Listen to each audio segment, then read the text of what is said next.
Excellent. Bonjour. Just a little bit of introduction. Since we're talking about cybersecurity, we're talking about piracy, right? The concept is here.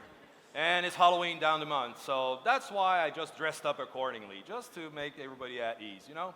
But we're going to have fun talking about critical infrastructure, as it is a topic which is in the back end of our society of preoccupations in many organizations across the border, wherever it might be, internationally. And this is why we're here. And I was talking about that across Canada this morning with Radio-Canada, and telling everybody we have to address these topics first and foremost, instead of just wondering about them, and when worse comes to the matter, then figure out what's going on. So we have to make some proactive actions here. So first of all, I want to ask you guys, what is the current cybersecurity threat landscape impacting critical infrastructure in your nation? Let's start with you, Patrick.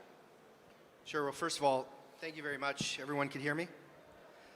Thanks very much for having me here today, and I think it's a very important question, and it changes, it seems, on a daily basis, and it changes very quickly. But obviously, you know, critical infrastructure underpins what our citizens here in Canada, and I would say in the States and across the world, do on a daily basis.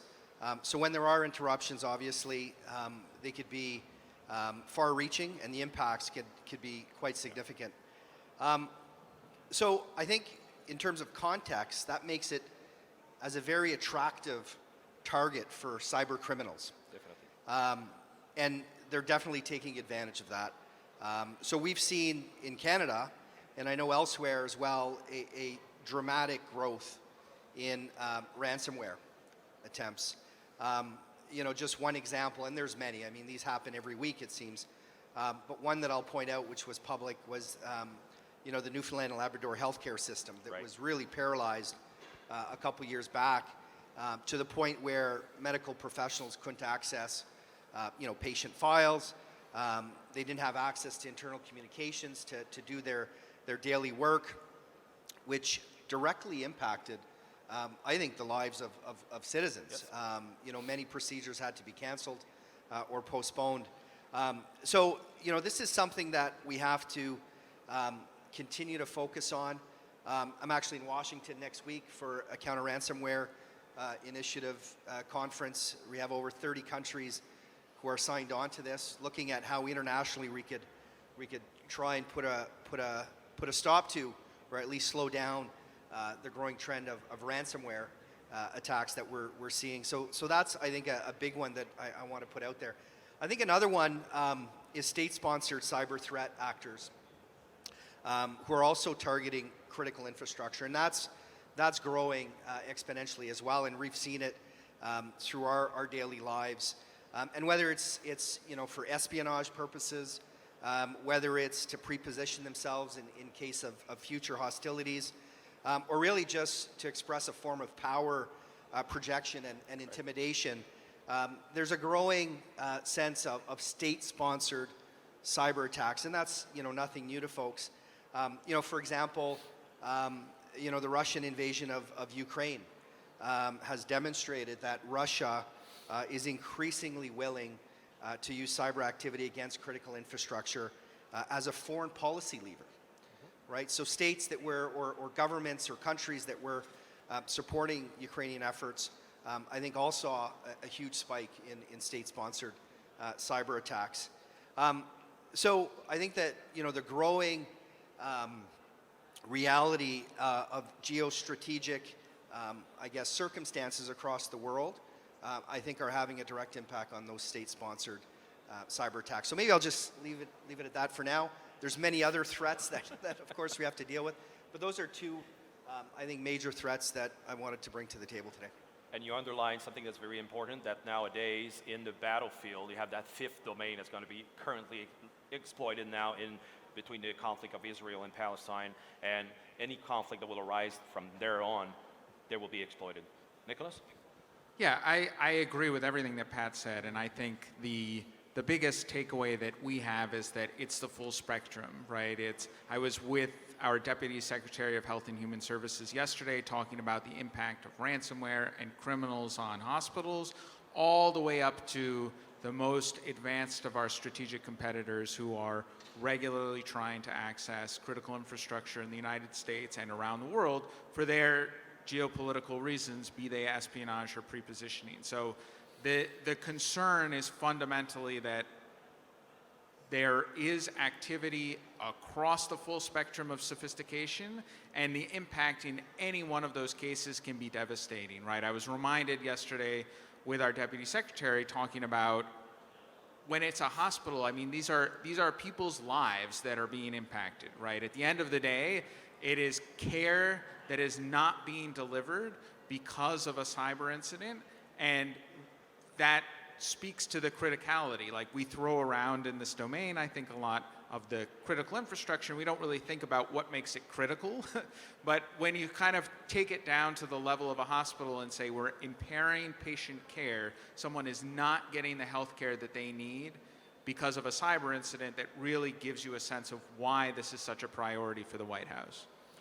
And I might add to that, Nicholas, JBS, the meat processing plants, Canada, U.S. were impacted a couple of years ago, and then it goes to the supply chain directly before we get sick with something else. I mean, we get to be fed. This relates, I'll read to that. But from your perspective, from your country's perspective, what approaches do you consider valuable in identifying, analyzing, and mitigating cybersecurity risk to critical infrastructure? Look, I think fundamentally, right, I talked earlier, it's a collaborative approach. When I talk to people from critical infrastructure, the thing that they tell me all the time is we need the sector-specific expertise that the government, we need the government to bring sector-specific expertise to understand what it means from a business standpoint, to understand what the specific risks mean to us in the financial services sector, in healthcare, et cetera. And that is partly why it needs to be a partnership. Like, we do have information as governments that no one else has, right? We have intelligence apparatuses that can collect information that no one else can. We have law enforcement that can do the same. We have unique things that we can bring to the table, but we need to bring them to the table in collaboration with the private sector to understand what specific risks mean, right? What does it mean? I'll pick on the hospital example again. You know, I have had frustrating conversations in the past with cyber people, my people, who say, well, you know, this wasn't much of a ransomware incident. They've got great backups. Things are coming back online. Everything will be great. I'm like, oh, that sounds really good. How long till everything's back? 30 days. Like, okay, how is that good? Like, the physicians are not saying we can't use any of our electronic medical records for 30 days. That's not good, right? So to understand risk, right, you gotta bring the private sector to the table. That means investing in the United States, our sector risk management agencies, something that is a key priority of the administration from a resourcing standpoint and of our office. We're continually highlighting the fact that they need to have the capacity to engage both with industry and with the cyber experts at our organizations like the Cybersecurity and Infrastructure Security Agency to bridge that gap, right? To say, between the private sector and the cyber experts, there's a way to actually understand the consequence, which is that key element of risk that we need to know in order to best be able to mitigate it. Excellent. Patrick? Yeah, I totally agree with Nick's comments, and maybe just pick up where he left off on the risk and understanding the risk. And I think it really boils down to protecting our way of life. If we are not collectively able to provide a secure digital space, we don't flourish. We don't flourish as a country. I think our economic security suffers, our national security suffers, and citizens suffer at the end of the day. So, that's the raison d'être, as we say. Yes. And I think we could never, or we should never lose sight of why we're doing this. That said, absolutely, partnerships is key. We, as a federal government, can't do it alone. I would argue that provincial governments can't do it alone. Municipal governments, the list goes on. The private sector can't do it alone. And definitely citizens can't do it alone. So I think we all need to be working together to leverage what we bring to the table, to make sure that we're sharing information, as you referenced, Nick. And you know, that's the biggest thing that I heard, through recent engagement that we've done with the private sector, with citizens in the development of our renewed or our new national cybersecurity strategy that we're working on, is how do we get to a place where we're sharing more information, more on the threat, but more on the solutions? How do we leverage the fact that maybe the federal government has a bird's eye view of what that threat environment looks like? Right. And how do we disseminate that information down so that we could all leverage that? So that's something that we heard loud and clear as of late through our recent engagements, and that's something that we're going to try and address through our new national cybersecurity strategy. So along these lines, what initiatives your governments are currently undertaking to address cyber threats to the critical infrastructure? Why don't you continue? Sure, I could go first. So, I mean, as the lead for cybersecurity from a policy perspective at Public Safety Canada, you know, there's a lot going on, but I will mention a few key pieces, and one's the national cybersecurity strategy that I just mentioned, and I say a new national security strategy because there is an existing one, but it dates back to 2018. Yes, it does. And let's be honest, that's like decades in the cyber world, right? So we need to modernize that. The threat has evolved. The threat is very different than it was back in 2018. So that's why we're sort of dubbing it as a new strategy. So that's something that we're working on with various partners. We've been engaging with citizens. We've been engaging with the private sector, with governments across the country. And I think it's a real opportunity to explore what further investments and steps will be required to, at the end of the day, strengthen Canada's vision for security and prosperity in a digital world. Another one that I want to mention is an act respecting cybersecurity. So that's Bill C-26. It's a bill that's working through Parliament as we speak. Actually, it'll probably be referred to committee in November to be studied there in Parliament. And there's really two parts to that legislation. The first part is, in essence, amendments to the Telecommunications Act, which is already in place. And it's really to add security as a policy objective and provide the government with the legal authority to mandate any necessary action to secure Canada's telecommunications systems. So this includes prohibiting Canadian companies from using certain products and services from high-risk suppliers. So that's part one. In a nutshell, that's part one of the bill, of the law that's being worked through Parliament. The second one is a new piece of legislation. It's the Critical Cyber Systems Protection Act, and I think my minister spoke about it this morning in his opening address. And what that would do, in essence, is establish a bit of a regulatory framework to support the improvement of baseline cybersecurity. Right. And we're focusing on the 4 federally regulated sectors. Also, it would address what we talked about earlier about giving us the legal tools to be able to share information more readily. So that's another main objective of that act. And lastly, I think it'll provide the government with explicit legal mechanism to compel organizations to take action. Organizations that are working on systems that we deem as vital to national interests and national security. So that's, I think, an important piece. It's been working its way through for some time. I think it was tabled back in 2022. So hopefully we'll see that move forward over the winter and eventually get to a place of royal assent.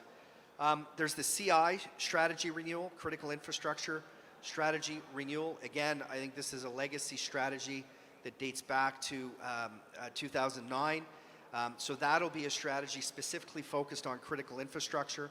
It's meant to complement what we're doing through C-26 and also through the national cybersecurity strategy. There's a lot more that we're doing, but I think I'll leave it at that. There's ransomware initiatives that we're focused on. There's developing further tools that we could offer to industry free of charge so that they could self-assess their resiliency measures. So all very important things. but very busy times. So I'll leave it at that. So looking specifically at the threat, right? One of the things that I mentioned about our strategy is that we recognize we need to put more responsibility on those cyber actors that are more capable, and the government is one of those. So one of the 5 pillars of our national cybersecurity strategy is focused on disruption, and is focused on the government doing a better job of disrupting adversaries to specifically counter the threat, to take it to the bad guys and say essentially we're not doing a good enough job of either arresting criminals or disrupting activities when we know they're coming. So some of the ways we're doing that, our Department of Justice has a new cybersecurity unit in their National Security Division, because one of the things that we recognized after the Colonial Pipeline incident in 2021 is that ransomware really is a national security issue and needs to be treated as such. And having folks who are focused on what are the legal mechanisms we can use to disrupt, because sometimes you're not going to get a conviction out of it, and if you don't have the incentive set up to say, nope, we're the National Security Division, we're here to protect the national security, and we're looking to use legal mechanisms to do that, you're not going to be able to do it, to actually get people to take the actions they need to disrupt actors. Another thing that you've heard both of us mention is information sharing and intelligence sharing. And I know I'm going to sound like a broken record, but it's good because you're going to hear what our priorities are, which is we're really interested in getting sector risk management agencies, the folks like the Department of Treasury or the Department of Health and Human Services, to be better consumers of intelligence. And that might seem counterintuitive because it's like, why would there being better consumers of intelligence? What's that got to do with protecting critical infrastructure or countering the threat? What it has to do is our intelligence community is a customer service organization. They set their priorities based on what their customers need. And so if the Department of Health and Human Services or the Department of Energy is saying, here's the demand signal, this is the intelligence that we need because we need to protect our sector and we need to get this out to critical infrastructure providers, that will drive collection changes, and that will increase the amount of intelligence that's actually actionable by critical infrastructure owners and operators that we can use to counter the threat. So again, like going to make sure that we've got sector-specific expertise and are bringing that into everything we're doing, whether it's on the risk mitigation side or the threat mitigation side, is really critical to our approach going forward. So to sum it up, there's a lot still to do, but we've done a lot in the last years because, I mean, it's an underpinning problem. I mean, we've got a technological problem, we've got a human factor problem also, but then again, across the borders, there's a lot of work that's been accomplished so far in both our countries. So, gentlemen, we're unfortunately out of time, and we could have spent the rest of the day talking about this important topic, but thank you very much for your time, ladies and gentlemen. Canada, US.